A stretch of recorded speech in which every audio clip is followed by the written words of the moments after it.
Olá pessoal, tudo bem?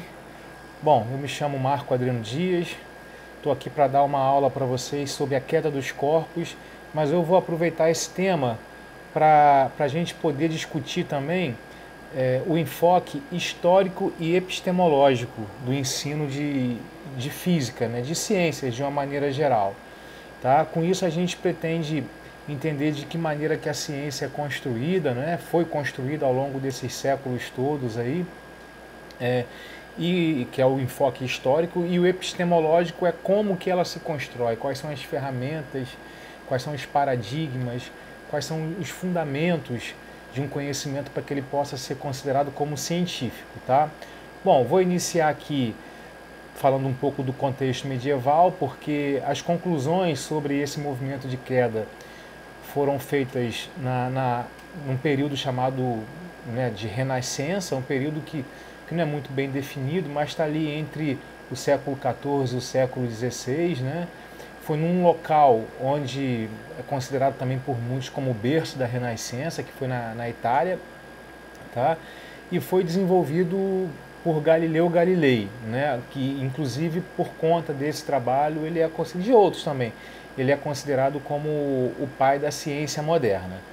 Tá? Então a gente vai ver como que era a dialógica, né, galileana, a lógica galileana, na verdade, e a gente vai também ver por que que ali é considerado o nascimento da ciência moderna. Tá? A gente vai falar sobre o experimento do plano inclinado, que tá entre os 10 mais belos experimentos da humanidade, tá certo? E depois a gente vai refletir sobre essa obra, né, acerca do plano inclinado, tá bom? Bom, se a gente vai falar de um período histórico, é bom a gente contextualizar, não é? Esse período. O Galileu ele viveu entre 1564 e 1642, que é no período da Renascença, e no berço da Renascença, que foi a Itália. Então ele viveu praticamente o auge do Renascimento. Então vamos tentar entender um pouco como que era o cotidiano das pessoas que viviam em cidades nessa época, né? Bom, a gente já tinha aí praticamente a arquitetura, o urbanismo, a concepção de cidade, né? Já era milenar nessa época. Então lá já existiam cidades muito bem estruturadas, com inclusive fornecimento de água, né, coleta de esgoto em algumas localidades, tá bom? Olha, eles já dominavam a construção de pontes, não é, que é uma grande conquista aí da engenharia, né?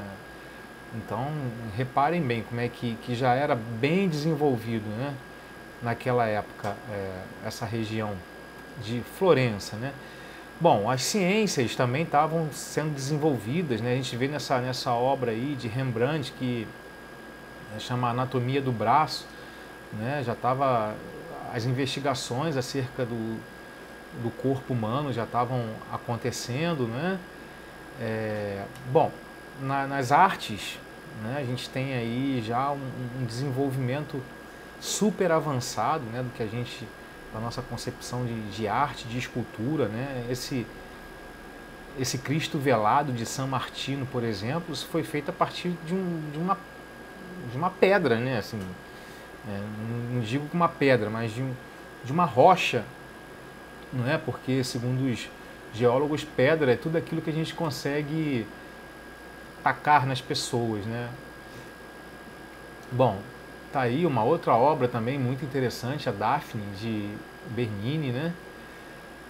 Bom, assim, já era um tempo e um espaço em que as artes estavam plenamente desenvolvidas. A gente pensa assim, bom, para você conseguir, para um artista conseguir construir uma estátua dessa aí, ele já tem que dominar diversas técnicas, a utilização de ferramentas, de usinagem, para a construção dessas ferramentas, a anatomia humana já estava bem avançada, não é? O estudo das rochas e dos minerais para saber qual é a melhor escolha ali.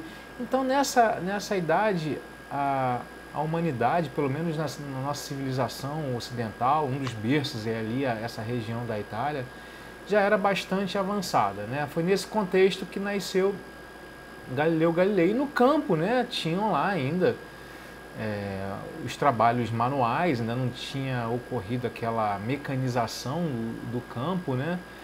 Então, mas também em termos de sociedade a gente tinha muitas das mazelas que a gente ainda tem hoje em dia, né?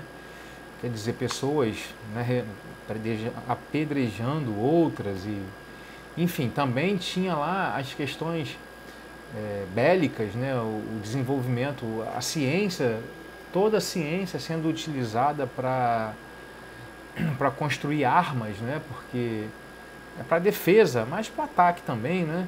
E as pessoas também, assim, viviam, né? Como a gente diria hoje em dia, está muito na moda o termo, a aglomeração, né? As pessoas se aglomeravam bastante. E a gente consegue perceber nessa figura aí que já tinha gente pedindo esmola, quer dizer, isso sempre existiu, na verdade, né? Então, o que a gente conclui desses dois slides é que, de fato, aquela sociedade onde muitos historiadores consideram que nasceu a ciência moderna, ela era muito parecida com a de hoje, tá? Tirando, assim, a automação dos automóveis e a energia elétrica, mas o ser humano em si ele não era tão diferente do quanto é hoje, né? E foi nesse local aí, particular, né, na Universidade de Pisa, onde o Galileu, que é um dos eixos, né, norteadores dessa aula, trabalhou, tá certo? Se formou e trabalhou. E como que era considerada a ciência nessa época?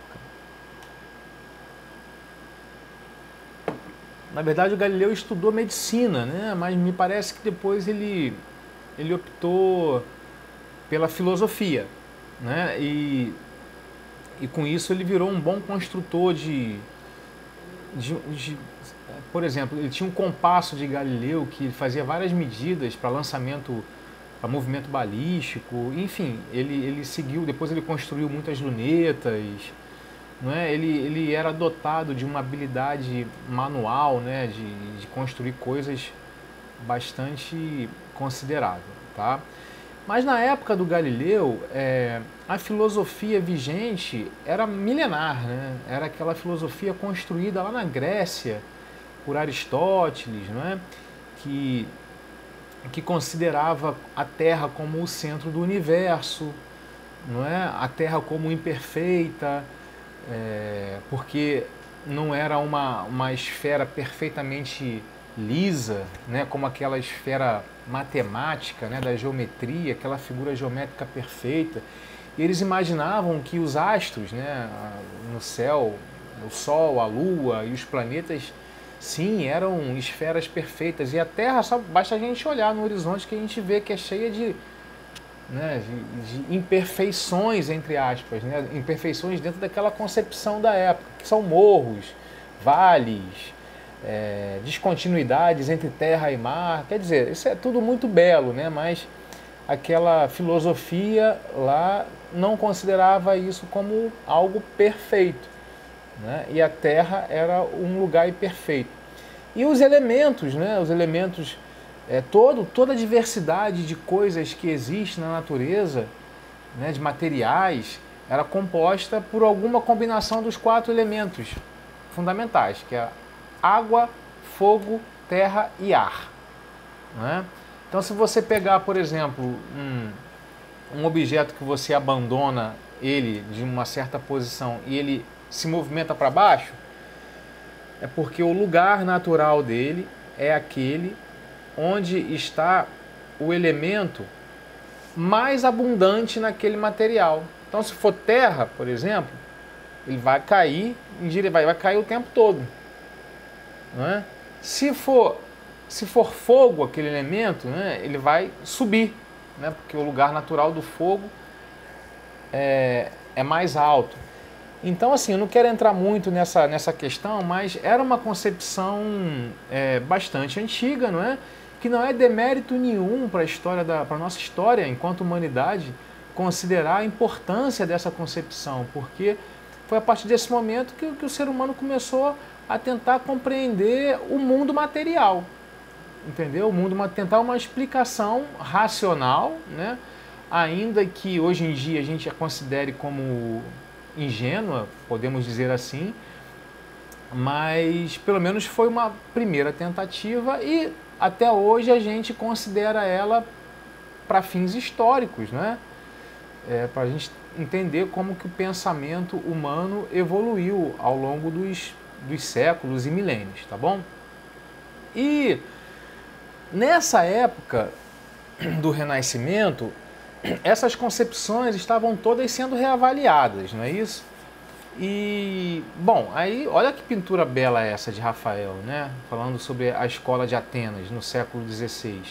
Basicamente era dessa forma que as pessoas construíam, né, assim, os escritos, né, os resultados filosóficos, né? As pessoas discutiam, debatiam, chegavam a conclusões, ou seja, não era uma filosofia que considerava o teste, a experimentação. Naquela época, eu entendo isso como resultado de uma limitação técnica mesmo, né? Lá estou falando da escola de Atenas, que é de 400 a.C. Ali não tinha uma facilidade na construção de aparatos, né, para você poder montar experimentos como já tinha na época do Galileu. Na época do Galileu, como a gente viu nos slides anteriores, isso já era bem mais de fácil acesso, né, a construção de experimentos. E nessa época também, aqui da Escola de Atenas, tinha uma valorização maior do pensar e uma valorização menor do fazer, que era a filosofia em si. Esse quadro representa bem isso. Você vê que as pessoas estão aí construindo toda a filosofia natural, né, moral também e espiritual, mas tudo a partir da argumentação, do diálogo, tá certo? Bom, uma questão de compreensão aqui só para quem estiver assistindo essa aula poder se autoavaliar. Na concepção medieval do universo, por que uma esfera de ferro cai mais rápido do que uma esfera de isopor? Vou dar a dica, a explicação para isso está na composição dos elementos lá, né? Na composição do ferro e do isopor, na proporção daqueles elementos, terra, fogo, água e ar, tá bom? Vamos em frente. Bom, essa aula eu me fundamentei nesse livro aqui, ó, que é Diálogo sobre Duas Novas Ciências, uma versão em língua portuguesa que você ainda acha em sebo. Tá? Basicamente, as duas ciências que ele está falando aqui é do movimento e da resistência dos materiais, tá bom? E como que é a estrutura dialógica do Galileu? É muito interessante, porque ele criou três personagens, né? Um ele chamou de Salviati, que é um galileano, né? Que é alguém que corrobora com o pensamento dele. Outro chamou de Simplício, que é um aristotélico, né? Ó, o nome Simplício invoca aquela questão de ser muito simples, uma análise muito simples da natureza, né? Sem a experimentação em si.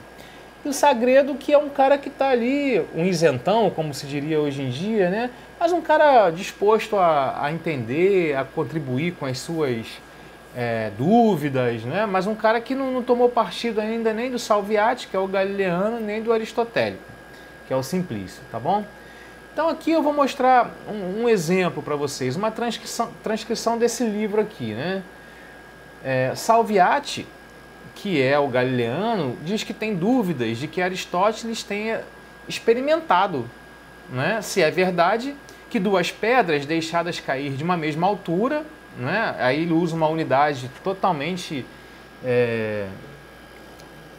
assim, que não é mais usada hoje em dia, né, que são 100 cúbitos, né, pesando 10 vezes mais que a outra, adquirissem velocidades tão diferentes que quando a mais pesada tocasse o chão, a mais leve, se não teria caído 10 cúbitos. Então, assim, o que essa filosofia aristotélica falava acerca do movimento? É aí que o Galileu contesta, né? Faz uma contestação. Dizia o seguinte: se eu abandono de uma mesma altura, tá, duas pedras, né, aí essa altura ele está dizendo ser 100 cúbitos, né, que é essa unidade de medida não usual hoje em dia. Mas vamos pensar, 100 metros, né? duas pedras abandonadas de 100 metros de altura. No mesmo instante, tá certo? Só que uma pesa 10 quilos e outra 1 quilo. Então, o que dizia? Que a de 10 quilos adquiriria velocidade proporcional ao peso dela. A de 1 quilo também adquiriria velocidade proporcional ao peso dela. Então, no final das contas, enquanto essa aqui, a de 100 quilos, tivesse atingido o chão já, essa de 1 quilo teria percorrido só a 10ª parte disso, né, que seriam 10 metros. Entendeu? Essa era a concepção aristotélica que durou aí por mais de por cerca de 2000 anos, tá? E era ela que estava sendo confrontada aí nos trabalhos de Galileu, entendeu? Então ele diz que duvida muito que o Aristóteles tenha feito algum experimento para verificar isso. Ele tinha razão, Aristóteles não fez nenhum experimento, tá? Bom, então essa é a estrutura dialógica do Galileu. Eu não quero entrar em pormenores aqui, você que está assistindo, se quiser dar pausa e ler, ou se quiser comprar o livro, ou baixar ele também, tem disponível em PDF aí na internet, algumas partes, não sei se ele completo, tá? Mas a dialógica galileana é tipo um teatro, né? Onde 3 personagens vão dialogando e com isso o Galileu ele vai convencendo, né, de que, de fato, as ideias do Aristóteles precisam ser revistas, ok? Bom, uma das coisas que são, na verdade, utilizadas para refutar as ideias do Galileu é que alguém diz assim, olha, espera aí, vamos lá. Mas elas não estão caindo juntas. Lembra daquela esfera de 10 quilos é de 1 quilo? Mas elas não estão caindo juntas. Mas espera aí, também não tem essa diferença toda, né? Como aponta Aristóteles. Entendeu? Então, assim, elas atingem de fato o chão em instantes ligeiramente diferentes. Mas com isso, Galileu também ensinou uma coisa que é muito importante para a ciência, que é o quê? Bom, a gente precisa fazer várias considerações para construir modelos matemáticos. Hoje em dia a gente sabe disso, né? Então tem diversos modelos que a gente ensina aí, por exemplo, a equação de Gauss dos pontos conjugados da ótica, aquilo é cheio de aproximações, sabe? Mas isso não invalida aquele conhecimento, não torna ele menos belo, mas ele tem um limite, tá certo? E Galileu reconheceu esse limite. Né? E ele, assim, no final das contas, por conta dessa pequena diferença, né, de altura observada no experimento do Galileu, tá certo? O que aconteceu? Ele disse, olha, aprender o que se deve ignorar, que no caso seria essa distância, é tão importante quanto aprender o que se deve considerar. Entendeu? Então isso é uma questão muito interessante do Galileu, são as aproximações. Tá? De fato, naquele momento, hoje a gente sabe que de uma altura tão grande assim, certamente vai ter tempo para que a força de resistência do ar, que a gente chama de arrasto aerodinâmico, atue. Mas naquele momento da história, eles não tinham como saber isso, entendeu?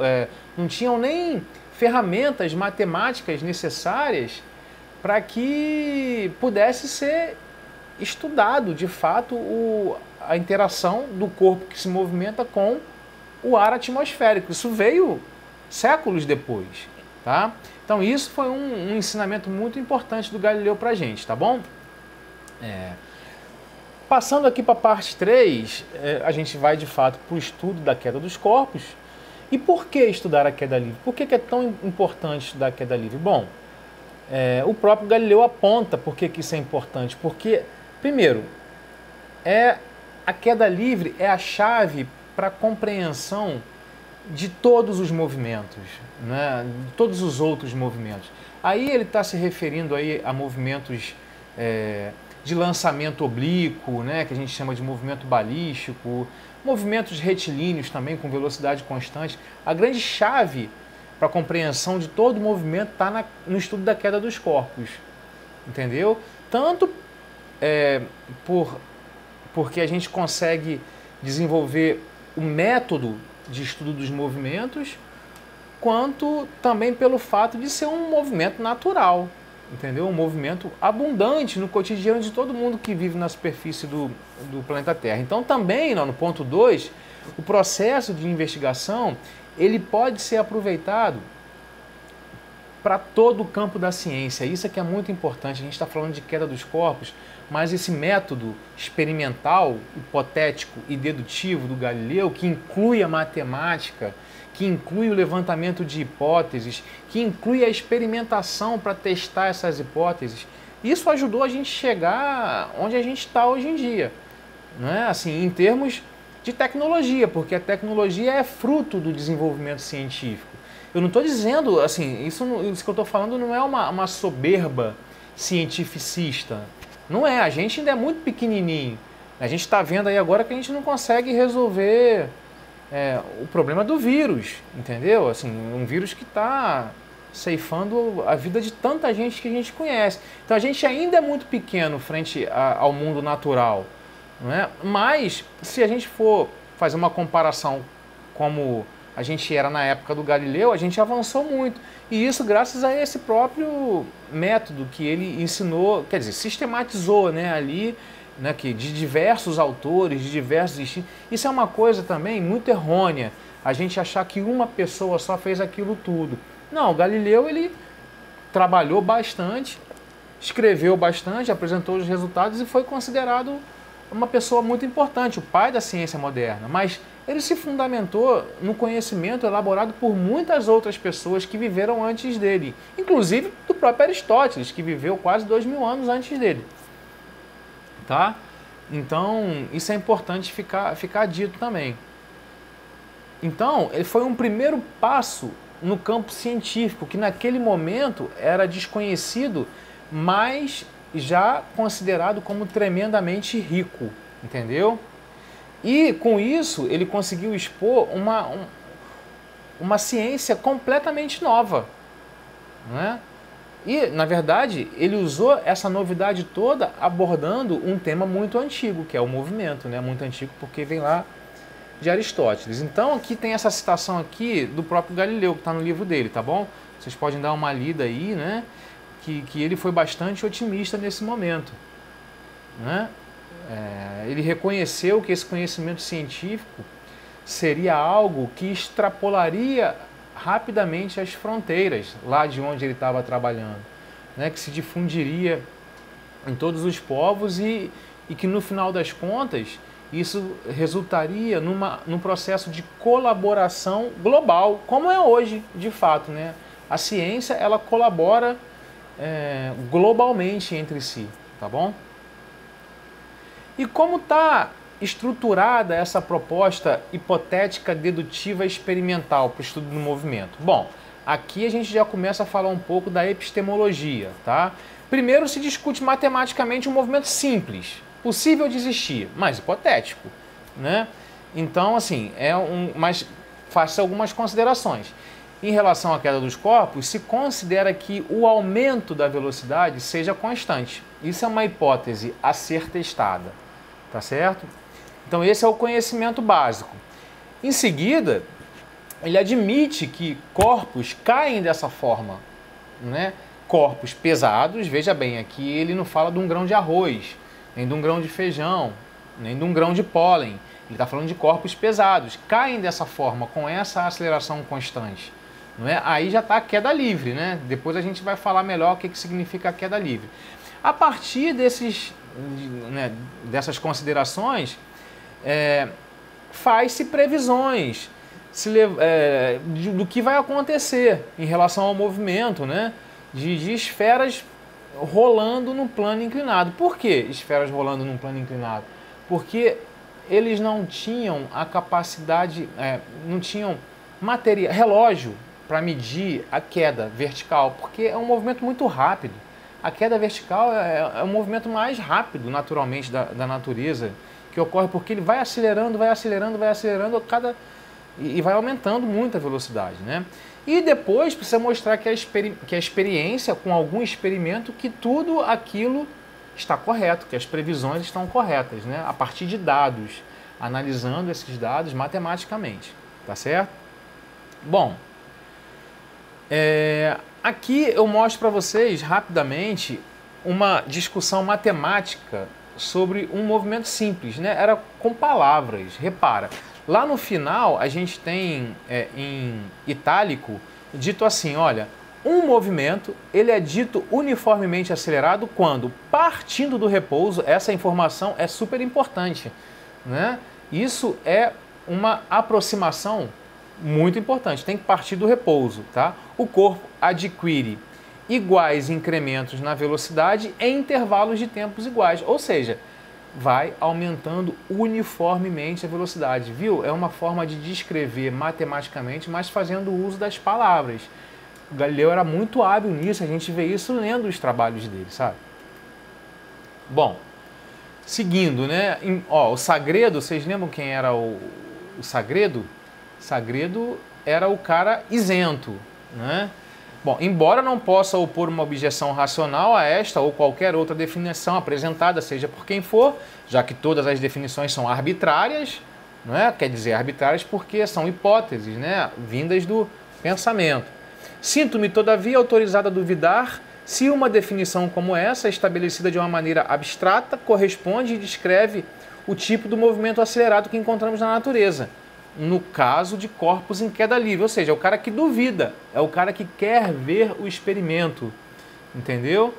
E assim, Salviati, como vocês sabem que é o galileano, entendeu?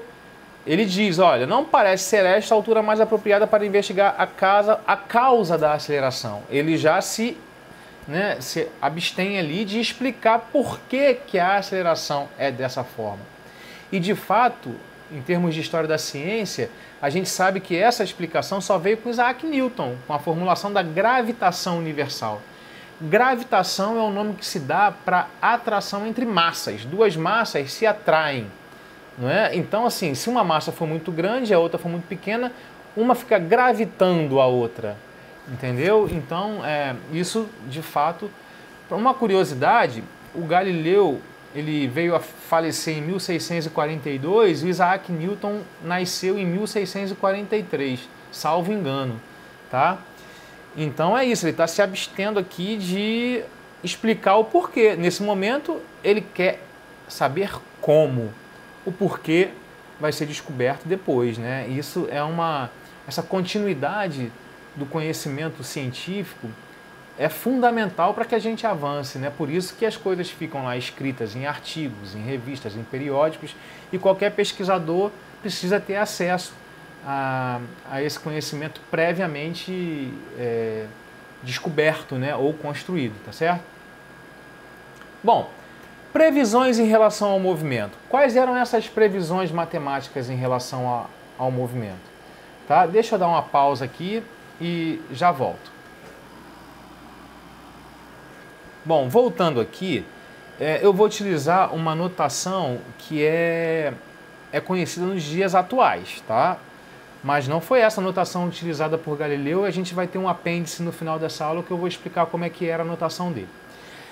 Bom, velocidade média a gente sabe que é a distância percorrida num determinado intervalo de tempo. Com isso, a gente sabe que a distância percorrida é a velocidade média vezes o intervalo de tempo, né?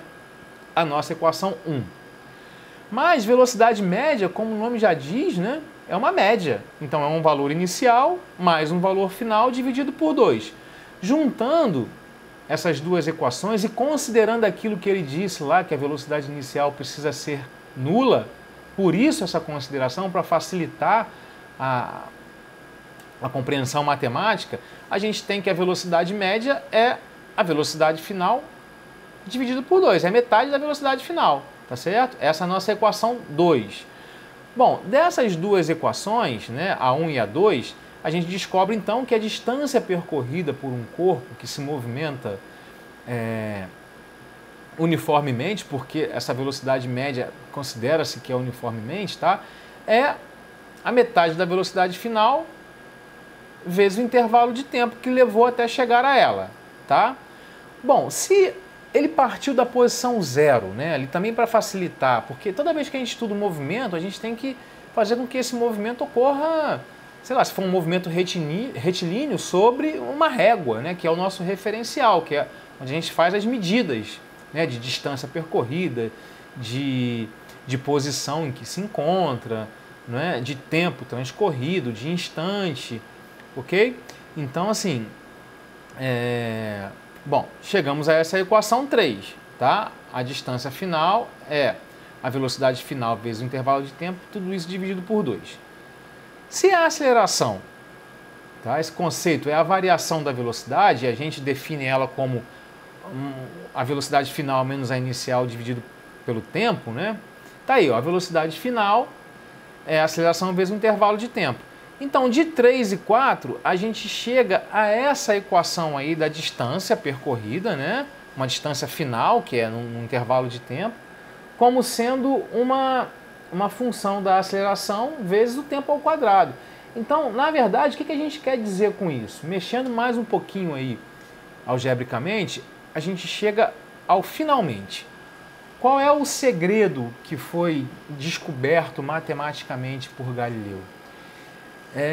Isso é uma coisa muito interessante na ciência, é que você busca por valores constantes, né, por coisas que não variam ou por coisas que variam uniformemente, entendeu? Então, isso está aí, o que a gente busca com conhecimento científico são esses segredos da natureza, entendeu? Que não nos são revelados em princípio, né? Que precisa da gente poder desenvolver o nosso intelecto e ir à busca deles, entendeu? Então isso é muito interessante, ele descobriu isso, olha, que a distância percorrida dividido pelo quadrado do tempo gasto para percorrer essa distância é constante, né?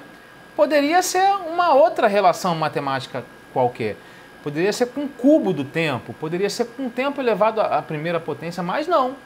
Na natureza é desse jeito e a gente descobriu, né, esse segredo, que quando o movimento ocorre com a aceleração constante, partindo do repouso, considerando que a posição inicial é 0, tá certo?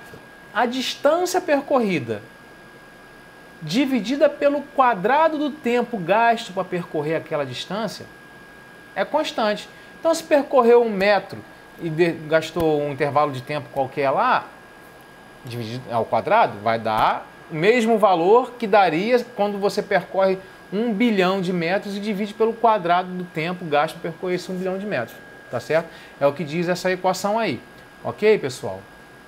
Tá acabando a bateria, não acredito.